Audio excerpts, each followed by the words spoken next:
Okay, so this is the breakdown of what I've got going on here on Gaming the Post. See, Earth is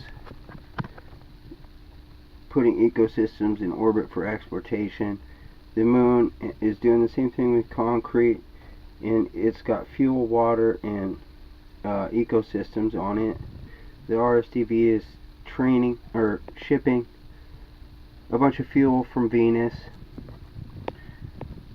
Mars also, we have placed a concrete production facility on it. It's got water, fuel, and some ecosystems on the surface. This RSDV is transporting anything we want. Ecosystems, concrete, water, and fuel. Ganymede has some fuel reserves on it, and it has some water waiting to be picked up by the RSDV when it gets there. Europa has some fuel reserves on it, and Enceladus also has some fuel reserves on it. Now my cruiser is carrying a lot of fuel, so it's going on a mission, maybe a scientific mission, or whatever it is that any nation wants to do on it, or any group wants to do. So it's got a lot of fuel, so it's probably going pretty far out. Now,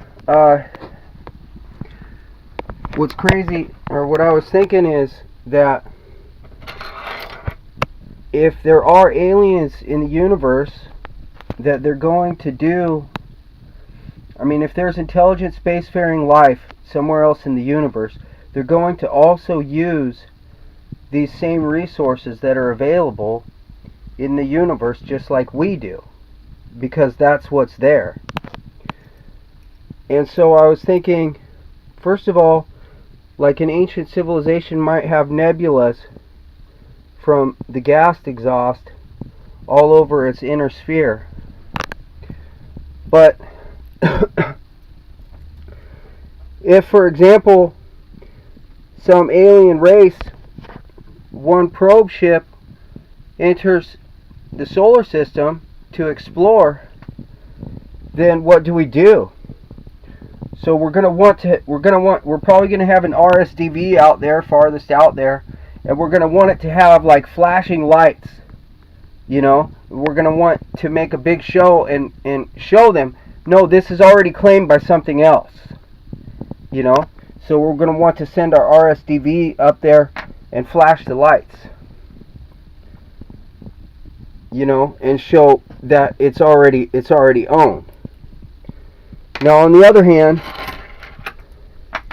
if a giant invasion fleet enters the solar system,